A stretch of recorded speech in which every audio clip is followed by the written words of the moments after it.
বছর আগে বাংলাদেশ যুক্তরাষ্ট্রের বিপক্ষে প্রথম ম্যাচে জয় পেয়েছিল। সেই ম্যাচ জয় নায়ক ছিলেন আকরাম খান। তার সঙ্গে কথা বললাম আসন্ন বিশ্বকাপ সব বিভিন্ন বিষয়। আকরাম ভাই, 30 বছর আগে বাংলাদেশ যুক্তরাষ্ট্রের প্রথম ম্যাচে হারিয়েছিল, সেই স্মৃতিটা আপনার এখন মনে আছে কিনা? 64 রান করেছিলেন। না, মনে তো থাকবে। আপনার ভালো কিছু তো মানুষের সবসময় মনে থাকে। হ্যাঁ, আমার মনে আছে যে 30 বছর আগে আমরা ইউএসের সাথে আমাদের আইসিসির ফার্স্ট রাউন্ডে খেলা ছিল। ওটা যদি আমরা ওটা না জিতলে কিন্তু পরের তখন থেকে কিন্তু আমরা বিদায় হয়ে যেতাম। বাট ওই ম্যাচটা আমাদের মোস্ট প্রবাবলি 17 রানে 5 উইকেট চলে যায়। তারপরে আমি নান্নু ভাইয়ের কিছু পার্টনার ছিল, তারপর মনি ভাই ছিল, তারপর আমি আর নাসু ভাই ওটা শেষ করেছিলাম আর কি। সো তখনও কিন্তু ওদের টিমটা অনেক ভালো ছিল। আপনার টিমটা ফার্স্ট ওয়েস্ট ইন্ডিজে অনেক জোরে বল করতো, প্লাস স্পিনার ছিল কালিচার, লেগ স্পিনার। সো ওর টিমটা কিন্তু ওদের exposure com, but or team কিন্তু খারাপ না। 30 বছর আগে পারলে বাংলাদেশ দল এখন কেন আকরাম ভাই পারেন? আপনার কাছে কি মনে হয়? এখন বাংলাদেশ অভিজ্ঞ, অনেকদিন ধরে টি-20 খেলছে। আমাদের একটা সুবিধা ছিল, আমরা শুধু ক্লাব ক্রিকেট খেলতাম। তো ক্লাব ক্রিকেটে আপনার আওয়ানি ম্যাচে প্রায় 30-35 হাজার লোক আসতো। তো ওই প্রেশারটা আমরা নিতে পারতাম। বাট এখনকার প্লেয়াররা, যেটা আমার কাছে মনে হচ্ছে যে প্রেশারটা একদমই নিতে পারছে না। তো এটার জন্য যা যা করণীয় আমার মনে হয় করা উচিত। কারণ এখন আমরা যে স্ট্যান্ডার্ডে খেলতেছি প্রত্যেকটা ম্যাচে কিন্তু অনেক প্রেশার।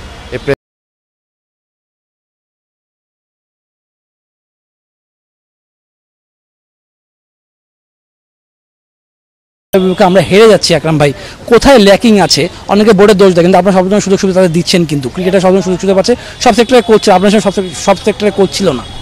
না, আপনার একটা কথা আপনাকে নিতে হবে যে আপনি যদি খারাপ খেলেন আপনার নেগেটিভ জিনিসগুলো উঠে আসবে।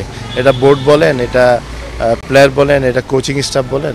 সো এইসব থেকে বাঁচার একটাই ওয়ে হলো যে আমাদেরকে ভালো পারফর্ম করা। আর মনে করেন যে আপনার এইসব টিমের সাথে মনে করেন যে আপনি বেশি ম্যাচ খেলে 1-2টা হারার কথা, মানে 2টা ম্যাচ খেলে 2টা প্রথমে হেরে যাওয়া ওয়ার্ল্ড কাপের আগে, এটা কিন্তু আসলে আমাদেরকে মানে খুবই টেনশনে ফেলে দেওয়া।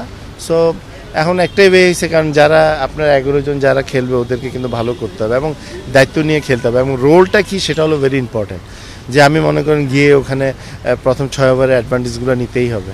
এটা আপনার হয়তো বা 1-2টা উইকেট পড়লেও কিন্তু আমাকে 60 রান করতে হবে মিনিমাম, তাহলে আপনি 140-50 কিন্তু ইজিলি করতে পারবেন। আর যদি শুরুতে যদি আপনার উইকেটও যাবে, রানও করতে পারবেন না, তাহলে আপনার জিতাটা ডিফিকাল্ট হয়ে যাবে। সো আপনার প্ল্যান ওয়াইজ কিন্তু আপনাকে খেলতে হবে। আপনি যতই বড় মানের প্লেয়ার হন না কেন, টিমের যেটা দরকার সেটাই করতেই হবে। চান্ডিকে হাতুড়া সিংহতে দলটা নিয়ে, সে দল যখন গঠন করেছিল তার কাকে কাকে নিবে সে পরিকল্পনা রেখেছিল। এখন দল যখন খারাপ করছে তখন জবাবদিহিতার মধ্যে তাকে আনার প্রয়োজন মনে করেন কিনা আকরাম ভাই আপনি? না, এখন তো মাত্র ওয়ার্ল্ড কাপ শুরু হয়নি। 1-2টা ম্যাচ তো খারাপ হইতেই পারে, এমন হইতে পারে যে আমরা আবার ফিরে ভালো করতে পারি। সো আশা করছি, দোয়া করছি যেন আমরা ভালোভাবে ফিরে আসি। এখনও সম্ভাবনা আছে, but it's too early to say না। বাট ওয়ার্ল্ড কাপটা শেষ হোক, আমি দোয়া করছি আল্লাহর কাছে যেন আমরা ভালো করি, কারণ আমাদের পুরো জাতি কিন্তু এই দলের দিকে তাকিয়ে আছে। আদারওয়াইজ এটা আসলে আমাদের জন্য একটা খুবই কষ্টকর একটা ব্যাপার হবে। শেষ প্রশ্ন, শান্তকে নিয়ে অনেক কথা হচ্ছে। শান্ত এর আগে পারফর্ম করে এসেছে, লিটন দাস, সম্মুখীনও কথা হচ্ছে। এই 3জন প্লেয়ারকে নিয়ে, আপনিও সাবেক ক্রিকেটার ছিলেন, তাদের নিয়ে কী বলবেন? শান্তকে কি বলবেন? এবং তিনি তো ক্যাপ্টেন্সি এর আগেও খুব একটা খারাপ করেনি, বা 2টা সিরিজটা খারাপ যাচ্ছে। না, আপনার মানুষের প্লেয়ারদের কিন্তু একটা পারফরমেন্স আপস অ্যান্ড ডাউন হয়।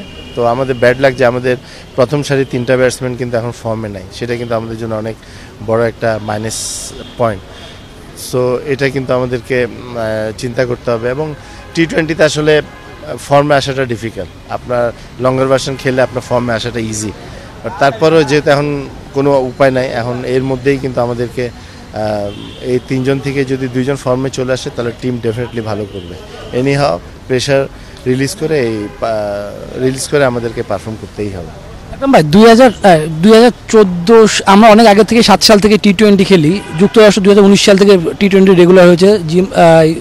তার সাথে ইউএসএ টিমও খেলছে, মানে সংযুক্ত আরব আমিরাত টিম, তারা ভালো করছে।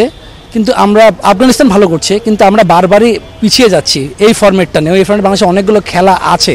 মানে আপনি অ্যাজ এ সাবেক ক্যাপ্টেন হিসাবে বাংলাদেশে কোথায় কোথায় ইমপ্রুভ করা উচিত বলে এখন মনে করেন? আমি মনে করি সবার আগে আপনার প্রেশার রিলিজ করাটা হলো ভেরি ইম্পর্টেন্ট। প্রেশারে আপনাকে ভালো খেলতে হবে, এই জিনিসটার জন্য যা যা দরকার আমাদের করতে হবে। দর্শক, আমাদের সঙ্গে ছিলেন বাংলাদেশ দলের সাবেক অধিনায়ক, তিনি বর্তমানে বোর্ডের সঙ্গে কাজ করছেন, আকরাম খান। তিনি অনেক কথাই বললেন, তবে প্লেয়ারদের প্রেশার নেওয়ার সক্ষমতা বাড়াতে হবে, তাহলে দল ভালো করবে এমনটা জানিয়েছে। শুভদেব নাথ, নিউজ 24। মিরপুর শেরেবাংলা স্টেডিয়াম, ঢাকা।